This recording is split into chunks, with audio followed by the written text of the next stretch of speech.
untuk menyalibkan Yesus, Bang, itu datangnya dari si jahat. Makanya kata Tuhan Yesus, iblislah yang menjadi bapamu karena kamu ingin membinasakan aku. Tetapi dari pihak Bapa di sorga, jangan lari dari penyaliban itu. Ketika Tuhan Yesus menghadapi ancaman, menghadapi sekalipun penyaliban, jangan lari. Seperti nabi tetangga sebelah. Kita hadapi, Bang, kita hadapi. Sekalipun dengan penyaliban kita hadapi. Seperti itu, Bang. Nah, kesetiaan, ketaatan Yesus, sekalipun disalibkan itu, sampai titik darah penghabisan, nah itulah, Bang, keselamatan kita. Begitu. Kalau nggak paham-paham juga, ya susah kalau begini, Bang. Udah, Bang. Iya nggak ya? Saya tanya, ada paham nggak? Paham. Oke, sekarang satu contoh. Kita kasih contoh yang ini. Semoga nggak ada lagi, Bang, yang nanya-nanya ini lagi besok. Saya kasih contoh, Bang. Kalau Anda seorang penginjil, Bang. Oke. Anda memberitakan firman Tuhan. Ada resikonya nggak, Bang? Pasti ada resikonya. Misal, Bang, misalnya, gara-gara Anda memberitakan Injil, rumah Anda dibakar sama kadrun misalnya.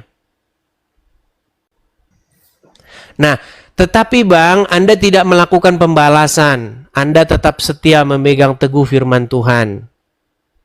Nah, karena Anda tetap setia memegang teguh firman Tuhan, Anda tidak membalas kejahatan tersebut, Anda tidak ngerahkan massa untuk membalas kadrun, Anda tetap baik, Anda tetap balas dengan kebaikan. Akhirnya, Bang, kabar tentang rumah Anda dibakar ini sampailah kepada orang banyak, sampai kepada orang-orang Kristen. Lalu akhirnya, Bang, rumah Anda yang tadinya gubuk rumah Anda itu yang dibakar itu, lalu dibangun jadi rumah yang lebih besar, lebih baik. Pertanyaan saya kepada Anda, apakah orang-orang yang membakar rumah Anda itu punya niatan supaya rumah Anda jadi besar atau gimana? Enggak. Oke. Apakah orang-orang yang membakar rumah Anda itu mereka berjasa membuat rumah Anda jadi besar? Kalau diambil positifnya ya berjasa. Ya kalau berjasa, Bang, Abang harus ucapkan terima kasih sama mereka. Maksudnya begini, kalau berjasa, mereka itu harusnya tidak ditangkap polisi, Bang. Mereka itu tidak berjasa, Bang, karena niatan mereka itu buruk. Sama seperti orang-orang yang menyalib Yesus itu, Bang. Niatan mereka itu ingin membinasakan. Ya, Bang. Niatan mereka itu niatan jahat. Sama seperti orang yang membakar rumah Anda. Niatan mereka niatan jahat. Tetapi, Bang, keinginan mereka tidak terjadi. Maksudnya tidak terjadi di situ, artinya rumah Anda itu tidak selamanya terbakar begitu terus hangus, enggak. Ternyata niatan mereka itu ditunggang balikkan oleh Bapa di surga. Mereka ingin membakar rumah Anda, mereka ingin membinasakan rumah Anda, lenyap selama-lamanya. Ternyata itu hanya berlangsung 3 hari saja. Setelah 3 hari kemudian, rumah Anda malah makin besar. Kan begitu. Sama dengan peristiwa penyaliban itu kurang lebih begitu, Bang. Niatan mereka itu ya niatan jahat. Niatan mereka ingin membinasakan Yesus.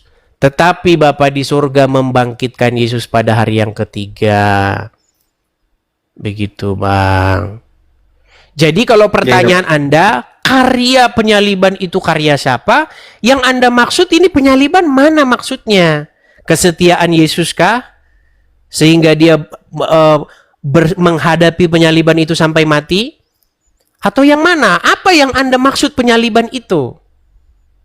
Karena kalau ngomong penyaliban itu kan orang-orang yang menyalib Yesus dan Yesus yang menghadapi mereka. Kan itu. Ada 2 sisi itu, Bang. Begitu, Bang.